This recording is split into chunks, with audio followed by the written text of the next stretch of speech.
Et yo les dresseurs, c'est Alexandre, j'espère que vous allez bien les gars. Dans cette vidéo les potos, on va parler ensemble de l'épisode 6 de l'anime Pokémon de la 8ème génération. On a eu un épisode vraiment très sympa à regarder, on sait enfin maintenant comment la production de l'anime Pokémon va nous montrer tous les Pokémon comme il l'avait promis. On sait maintenant aussi pourquoi Go veut les capturer. On sait bien évidemment aussi pourquoi nos héros vont aller dans toutes les régions. Comme on le savait déjà par rapport aux informations qui étaient teasées un petit peu avant la sortie de l'animé, on savait maintenant et surtout on le sait que Go veut capturer toutes les espèces de Pokémon. Alors de base il comptait avoir Mew comme premier Pokémon, comme starter et tout ça et faire sa vie. Mais maintenant il veut, en termes de petites excuses, avoir tous les Pokémon du monde pour se rapprocher au fur et à mesure de la capture de Mew. Ça explique donc pourquoi nos héros vont passer par toutes les régions, parce qu'il faudra forcément explorer toutes les régions pour découvrir tous les Pokémon, leurs mystères, leurs secrets, les observer de près bien évidemment aussi, pour tous les capturer. Donc le mec est passé d'un dresseur qui veut un légendaire comme starter à un captureur compulsif, tu vois. C'est un peu une extrême à l'autre. On a aussi eu durant l'épisode quelques petites références à Pokémon Go et Pokémon Let's Go, avec du coup à chaque fois un petit commentaire du style super, excellent, en fonction du lancer de Go du coup sur les Pokémon. Par contre les amis, on va se mettre d'accord avec un truc. On est d'accord que ce n'est pas des Pokéballs qu'il a utilisé durant l'épisode. Le mec à chaque lancer, sans les affaiblir, sans rien, il arrivait à tous les choper. À croire que le mec s'était blindé de Master Ball et qu'il faisait ce qu'il voulait. Il a juste galéré à capturer un Mimitos de merde qu'il a trouvé du coup au fond d'un arbre en train de dormir, et un insécateur qui a un petit peu résisté du coup en lui renvoyant les Pokéballs. Il avait du coup dans cet épisode là une petite ambition de capturer tous les Pokémon insectes de Kanto comme si tu pouvais les trouver normalement dans un seul endroit. Il a quand même réussi. Alors par contre moi j'étais vraiment hyper déçu parce que je m'attendais quand même à ce que Sacha en capture au moins un pour lui, qui puisse en tout cas se faire plaisir, participer aussi un petit peu au jeu de la capture. Genre j'aurais trop kiffé qu'il capture un insécateur, qu'il le fasse évoluer en Cisaillux pour avoir un autre Pokémon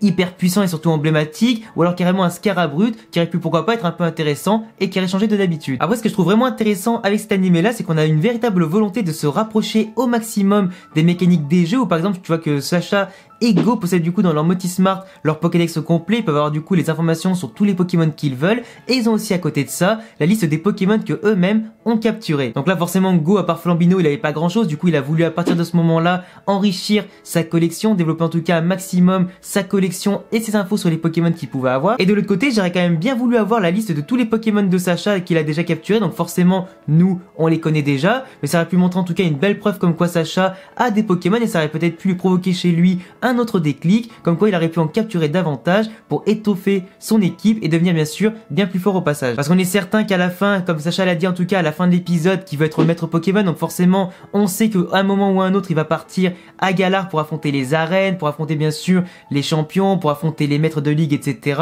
On sait tous que Sacha finira par aller à Galar pour ça, donc il faudra forcément qu'à un moment donné, il capture de nouveaux Pokémon, étoffe son équipe, la rende la plus puissante possible pour forcément atteindre son objectif. D'ailleurs au passage les amis, si vous souhaitez avoir une vidéo théorie sur les Pokémon de Sacha qui pourra notamment choper à Galar, dites-le moi en commentaire et bombardez les pouces bleus, ça me fera super plaisir d'en parler pour vous. En tout cas on a eu droit à un épisode quand même qui était super sympa, avec notamment Go qui a capturé des Pokémon, qui s'est battu en équipe avec Flambino. Il y a eu quand même aussi pas mal de moments drôles comme l'attaque des Dardarnians sauvages, et aussi notamment sur la fin quand Go a appelé tous les Pokémon en même temps dans sa chambre. Après il y a un petit détail qui m'a un petit peu étonné par rapport notamment à la fidélité de l'animé par rapport aux jeux vidéo. On voit que Go a pu capturer beaucoup plus que 6 Pokémon en même temps, donc il les a tous tenus dans ses Pokéballs avec lui, etc. Il n'y a pas eu les Pokéballs qui ont disparu en partant chez le professeur Sakuragi, parce qu'à l'époque dans les premières saisons, je sais pas si vous en rappelez, mais quand Sacha avait capturé Krabi, il avait déjà plus de 6 Pokémon sur lui, donc forcément Krabi était parti directement chez le prof Chen, et là on n'a pas retrouvé ça dans cet animé là. Par contre on va tous se mettre d'accord aussi, le professeur Sakuragi les amis, il est blindé sa mère. Entre le laboratoire, les nouvelles technologies, les recherches, les scientifiques à payer, le dortoir pour accueillir ses nouveaux chargés d'études, les allers-retours qu'il peut payer tranquillement en avion du coup entre les régions, et il a même un parc à son nom pour pouvoir accueillir tous les Pokémon que Go et Sacha vont capturer. C'est quand même fou. Je vous le dis, il est blindé aux as ce mec, il a pas de problème dans la vie lui. En tout cas les gars, on a eu droit à un épisode vraiment sympa, un épisode plus posé encore que les autres, c'était vraiment très tranquille, on a adoré voir Go et Sacha partir à la recherche des Pokémon de Kanto, les capturer et tout ça. On sait donc comment la production va nous montrer tous les Pokémon, ils vont sûrement faire des missions comme ça, du style capturer tous les types de cette région, capturer toutes les espèces de cette région, etc. Ça va aller du coup assez vite, on aura sûrement aussi d'autres mystères, d'autres secrets à découvrir sur les Pokémon que nous aimons et que nous connaissons forcément pas tant que ça. En tout cas, je sais pas vous, j'ai déjà hâte de voir le 7ème épisode qu'on aura donc la semaine prochaine. Apparemment, Sacha et Go vont partir à Hoenn pour participer à une sorte de petit défi des arènes extrêmes comme à l'époque où Sacha les avait fait avant. Ce sera pour un petit tournoi en 1 contre 1 ou en duo, je sais plus trop, on verra en tout cas ça la semaine prochaine. Si vous avez kiffé cet épisode là, et bah écoutez, dites-le moi en commentaire. Si vous aimez en tout cas mes reviews chaque semaine, je vous laisse me mettre un gros pouce bleu, vous abonner et cocher la cloche pour pas rater rater les prochaines vidéos. Je vous laisse me suivre également aussi sur Instagram, sur Twitch et sur Twitter. Il y a tous les liens en description. Et à bientôt les gars pour la prochaine vidéo. Ciao.